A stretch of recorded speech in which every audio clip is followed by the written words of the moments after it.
When my daughter-in-law reached for the television remote, I felt my smile freeze in place like it had been stitched to my face. The house was full, too full. Laughter spilled from every corner, sharp and bright like broken glass. The Christmas tree glowed in the corner of the living room, its white lights blinking patiently, unaware of the damage they were about to witness. I remember the smell first. Pine needles, cinnamon from the potpourri on the stove, roasted ham still lingering in the air. It was the kind of night I had planned for months.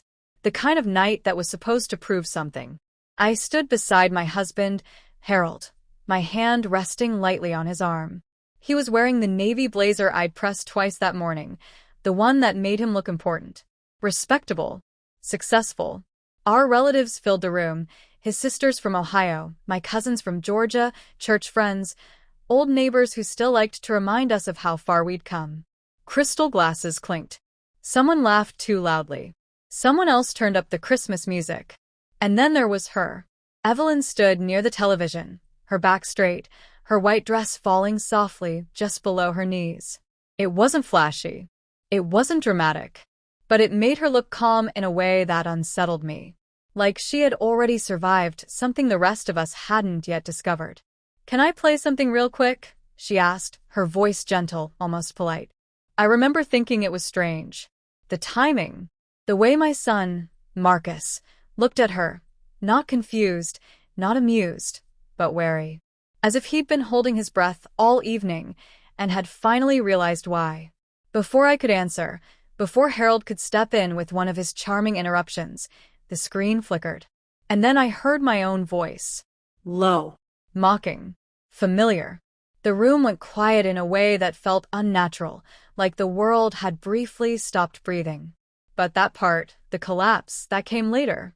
Because before that night, before the silence and the empty driveway and the long weeks of shame, there was a life we were very proud of. Or, at least, a life we told ourselves was worth protecting. We lived in a two-story colonial in a quiet New Jersey suburb, the kind of neighborhood where lawns were trimmed on Saturdays and everyone waved even if they didn't like you. Harold and I had been married for 38 years. We raised our children in that house. We hosted Thanksgiving dinners there, birthday parties, graduation celebrations. We had history in those walls. Harold was a retired financial consultant. He liked to say retired the way some men said victorious. I worked part-time at a local nonprofit after years of being a full-time mother. Together, we had built a reputation, steady, church-going, dependable. People came to us for advice, for help, for reassurance. And I will admit this now, though it took me a long time to say it out loud. I cared deeply about how we looked. Not in a shallow way. Or at least not how I justified it. I told myself appearances mattered because they reflected discipline, values, stability. I told myself that image was a kind of armor, something that protected the family I had worked so hard to hold together. Marcus was our youngest. Sensitive as a child. Thoughtful. The kind of boy who watched people more than he spoke. When he brought Evelyn home for the first time, I noticed everything. The way she smiled too quickly, the way she thanked me for dinner twice, the way she kept her hands folded in her lap like she didn't quite trust where to put them. "She's polite," Harold said later that night, loosening his tie. "She's quiet," I replied. I didn't say what I was really thinking, that she didn't feel like us. Evelyn came from a different background. Her father had passed when she was young. Her mother worked 2 jobs. There were no family heirlooms, no generational stories passed down over candlelit dinners. She was independent in a way that made me uneasy, grateful in a way that felt temporary, like she might one day realize she didn't need us at all. When Marcus proposed, I hugged her. I smiled for pictures. I helped plan the wedding. But somewhere between choosing table linens and discussing prenups, yes, I insisted we talk about it, something hardened in me. Harold was more vocal. "She doesn't understand how things work," he said one evening, lowering his voice as if the walls might repeat him. "Money, property, legacy. We have to be careful. Careful." That word became a refrain in our house. We spoke about Evelyn in fragments. In sighs. In conversations that paused when Marcus entered the room. We convinced ourselves we were protecting our son, protecting the family, protecting what we had built. And when Marcus and Evelyn married and moved into their own place, small, rented, but neat, I told myself distance would soften things. It didn't. If anything, it gave our opinions room to grow. Phone calls became our confessional. Harold and I would sit at the kitchen table late at night, the house quiet except for the hum of the refrigerator.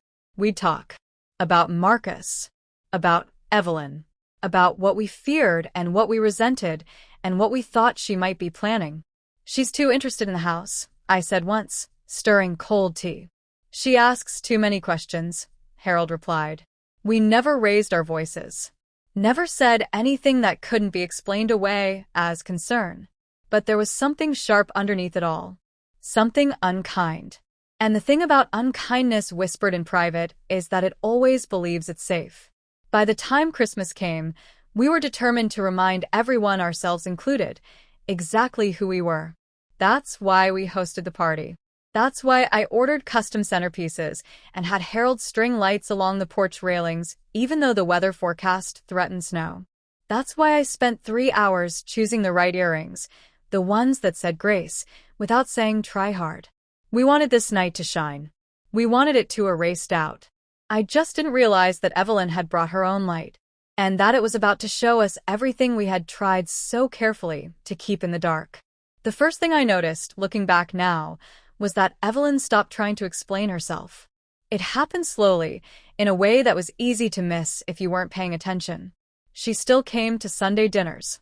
Still brought desserts she said were no trouble at all. Still hugged me when she arrived and thanked Harold for pouring the wine. But the explanations disappeared. She no longer overjustified her choices or filled silences with nervous chatter. At the time, I told myself she was settling in, growing comfortable, learning her place. Now I understand she was listening. Marcus would come alone more often. When I asked where Evelyn was, he'd shrug and say she had work or a headache or plans with her mother. His voice carried a tired edge I hadn't heard before. He drank his coffee faster, checked his phone more. "You two all right?" I asked once, trying to sound casual. "We're fine," he said quickly. Too quickly. Then, softer, "Just busy." Harold shot me a look across the table, one that said leave it alone. So I did. Or, at least, I pretended to. But something had shifted. I noticed it during a phone call one Tuesday evening, a few weeks before Christmas. Harold was in his study, and I was folding laundry in the bedroom when I heard him laugh. Not his easy, public laugh, but the dry one he used when he thought he was being clever. "She doesn't know half of it," he said into the phone. I paused, one sock in my hand. "She thinks we'll just sign everything over when the time comes. That's not how this works." There was a silence, then another laugh. Quieter this time. "Marcus listens to her too much. Someone needs to remind him where he comes from." I didn't ask who he was talking to. I already knew. His sister, Linda. She had always disliked Evelyn, always framed it as intuition. Later that night, when Harold crawled into bed, I said, "We should be careful what we say. Phones record things now. You never know." He waved a hand dismissively. "We're not saying anything wrong." I believed him. Or maybe I wanted to. That's the danger of believing your own intentions are pure. You stop questioning the impact of your words. The truth is, I had my own calls. Long ones. With friends, with relatives, with Linda too. We spoke in hypotheticals and what-ifs. What if Marcus doesn't realize what she's after? What if something happens to us? What if she convinces him to sell the house? We never said steal. We never said gold digger. But we danced close enough to the edge that the meaning was clear. And through all of it, Evelyn stayed quiet. When she did speak, it was with an odd carefulness.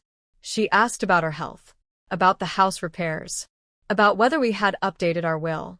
"You don't need to worry about that," Harold said once, his tone clipped. She smiled. "I just want to understand things." Her eyes flicked to me, just for a second, as if she were measuring something. I looked away. The first real moment of suspicion came on a cold December afternoon. Evelyn stopped by unannounced while Harold and I were wrapping gifts in the living room. The radio played old Christmas songs, the kind that made everything feel softer than it really was.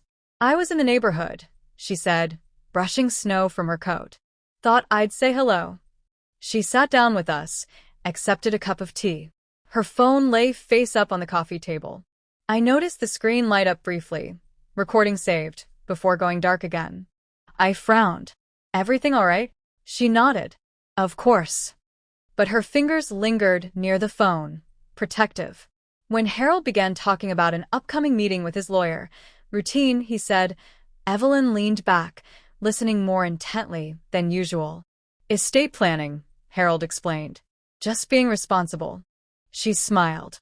"That makes sense." Something about the way she said it made my skin prickle. After she left, Harold scoffed. "She's nosy." Or nervous, I offered, though I wasn't sure why. That night, I dreamed of voices echoing through our house, mine among them, playing back words I didn't remember saying. I woke with my heart racing, the sheets tangled around my legs. I told myself it was nothing. Christmas was approaching, and with it, the party. We sent out invitations early. I curated the guest list carefully, people who knew us, respected us. People who would admire the house, the decorations, the life we'd built. Evelyn insisted on helping. "I can bring my phone and play music," she said lightly during one visit. "I've got a great Christmas playlist." "That won't be necessary," I replied a little too quickly. "We've already arranged everything." She tilted her head. "All right." But she didn't argue. She never argued anymore. The day of the party arrived wrapped in fresh snow. The house buzzed with activity.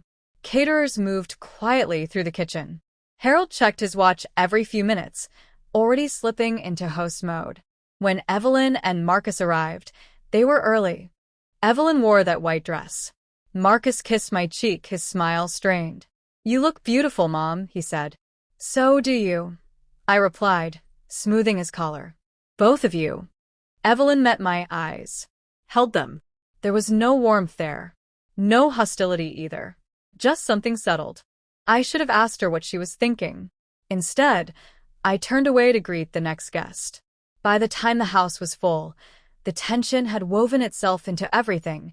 The music, the laughter, the way conversations skimmed the surface, but never quite landed. I felt it in my chest like a held breath. And then, halfway through the evening, Evelyn stood up. She didn't raise her voice. She didn't make a speech.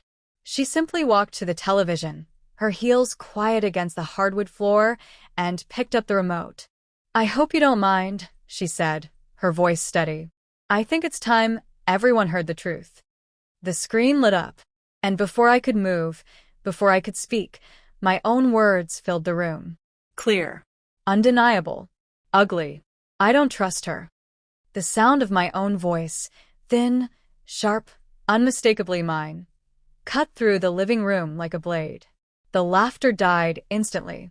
Someone near the fireplace cleared their throat. A glass clinked as it was set down too hard on the coffee table.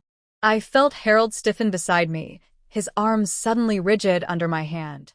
The television screen showed nothing but a black background with white text. Recorded call, March 14th, 8:42 p.m.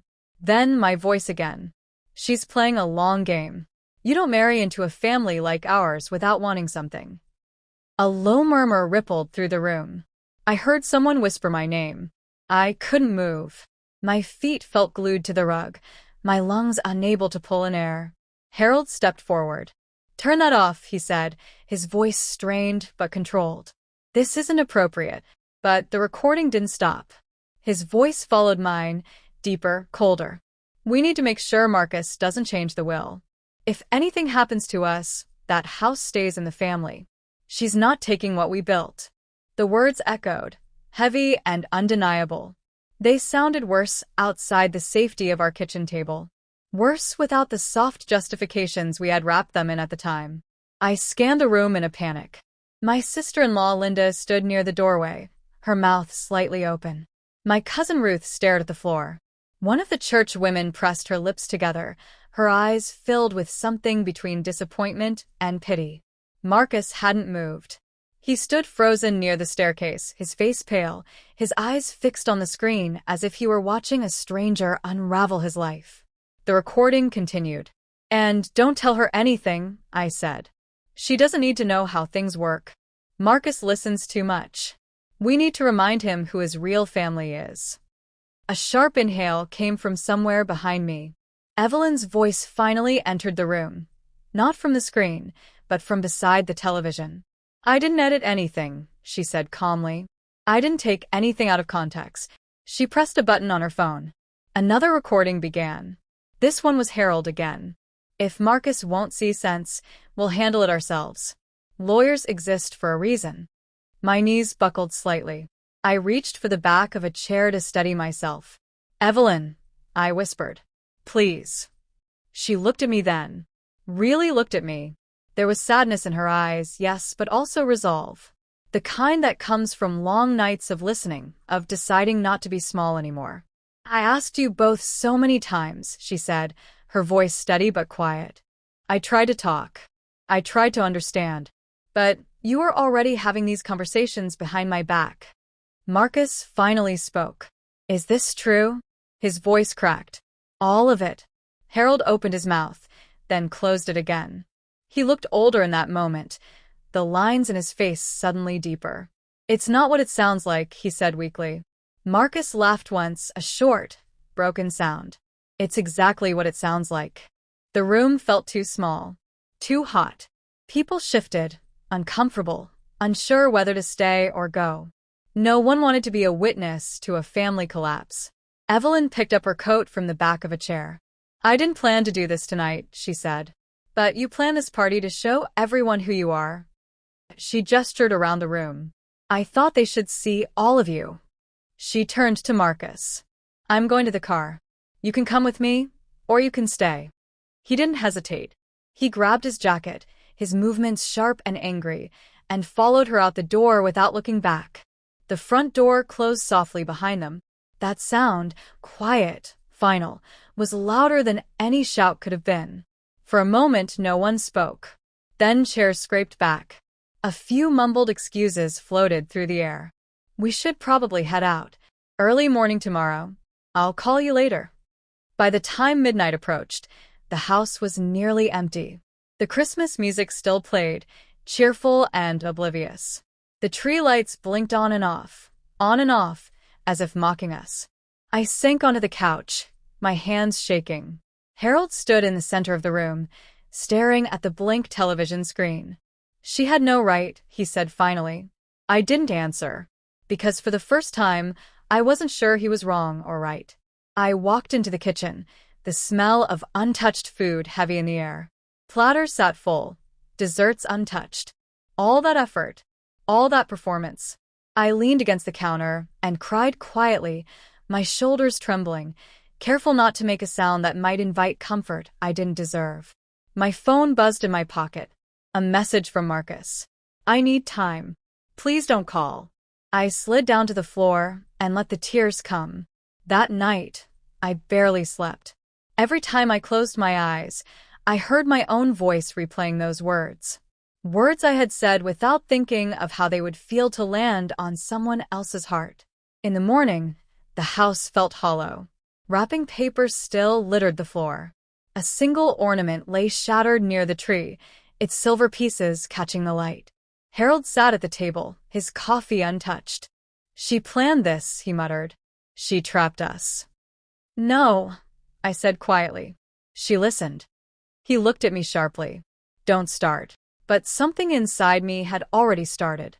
Because beneath the humiliation, beneath the anger, there was another feeling rising, one I hadn't expected. Shame. Real, heavy, undeniable shame, and with it, a question I couldn't ignore anymore. What kind of people had we become when we thought no one was listening? The days after the party passed like a slow illness. Not dramatic, not loud, just heavy. The house stayed quiet in a way that felt unnatural, as if it were holding its breath along with me. The Christmas tree remained lit for days because neither Harold nor I had the strength to undecorate it. Every blinking light felt like an accusation. Every ornament reflected a version of myself I didn't want to see. Harold grew smaller in his anger. He didn't shout. He didn't pace. He retreated into himself, spending hours in his study with the door closed, the low hum of the computer filtering through the hallway. When I tried to speak to him, he brushed past me, his silence sharp and punishing. "She humiliated us," he said once, without looking up. "In our own home." I waited for him to add something else, an apology, an acknowledgement, even confusion. But that was all. Meanwhile, the consequences began to ripple outward. My phone stopped ringing. The church ladies I used to have coffee with suddenly had full schedules. Linda sent a brief text. "This got out of hand. I need space." Even neighbors who once waved too eagerly now offered polite nods, their eyes sliding away before I could meet them. The truth doesn't need shouting to spread. It moves quietly, through glances and pauses and unanswered invitations. One afternoon, a letter arrived from our attorney confirming an appointment Harold had made, without telling me. I found it on the kitchen counter, opened and left behind carelessly. "Updating estate documents," it read. I felt something twist in my chest. That evening, I stood in the doorway of his study. "Are you changing the will?" He sighed as if I were a burden. "We need to protect ourselves." "From who?" I asked. He finally looked at me then. His eyes were tired, defensive. "From losing everything." I swallowed. "Harold, we already have." He scoffed. "Don't be dramatic." But I wasn't talking about the house, or the money, or the image. I was talking about Marcus. A week passed. Then, two. Finally, I couldn't stand it anymore. I called Evelyn. She didn't answer. So I sent a message instead. "I know I don't deserve it, but I'd like to talk. Even just once." The response didn't come immediately. When it did, it was short. "I'm willing to meet. Public place. Marcus will decide if he wants to come." We met at a small cafe halfway between our homes. Neutral territory. Sensible. I arrived early, my hands wrapped tightly around a mug I hadn't touched. When Evelyn walked in, she looked thinner. Tired. Strong in a way that made my chest ache. Marcus followed behind her. He didn't hug me. We sat in silence for a moment, the hum of quiet conversations filling the space between us. "I didn't do it to hurt you," Evelyn said finally. "I did it to stop feeling crazy." I nodded. "I believe you." Marcus stared at the table. I heard things for months. Subtle things. Doubts planted like weeds. I thought I was imagining it. My voice shook. "I'm so sorry." He looked up then, his eyes red. "Do you know how it felt hearing you talk about my wife like that?" I pressed my lips together, the truth heavy on my tongue. Like betrayal. "Yes," he said. "Exactly." Evelyn folded her hands. I recorded the calls because every time I tried to address it, it was denied. Or minimized. I needed proof for myself. I nodded again. Slowly. "You deserved honesty. Instead, you got suspicion." Silence settled again, but this time it wasn't sharp. It was tired. "I don't know what comes next," Marcus said. "But things can't go back to how they were." "I don't want them to," I replied. "I want them to be better, even if that takes time." Evelyn studied me carefully. "Time isn't the only thing." "I know," I said. "Accountability." I didn't ask for forgiveness. I didn't explain my intentions. I didn't blame fear or tradition or love. I just told the truth. "I was wrong," I said. "And I'm trying to understand why." When we left the cafe, Marcus hugged me briefly. It wasn't warm, but it wasn't nothing. It was something. At home, Harold was furious when I told him. "You apologized?" he snapped. "After what she did?" "Yes," I said calmly. "Because of what we did." He stared at me like I'd chosen a stranger over him. "You're taking her side." "No," I said. "I'm taking responsibility." That night, we slept back to back, a quiet distance between us that felt larger than the bed. Over the following weeks, Harold and I argued, not explosively, but persistently, about control, about fear, about pride, about what it means to love without possession. He accused me of weakening the family. I accused him of confusing legacy with ownership. Eventually, he stopped arguing. He started listening. Not completely. Not easily. But enough. One evening, he came into the living room and sat beside me, the glow of the half-lit tree casting shadows on the wall. "I never thought of myself as cruel," he said quietly. "Neither did I replied. That admission hung between us, fragile and real. We didn't fix everything at once. We didn't suddenly become different people. But something shifted. Because once your own words are played back to you, once you hear them the way someone else hears them, you can never pretend again. And pretending, I was learning, had cost us far more than honesty ever could." Spring arrived slowly that year, as if even the seasons were unsure whether they were welcome. The snow melted in patches, revealing grass dulled by months of cold. I spent more time outside than I ever had before, pulling weeds, trimming hedges, doing anything that kept my hands busy and my thoughts quieter. Harold joined me sometimes, moving with less certainty than he used to, his pride still bruised, but no longer sharp.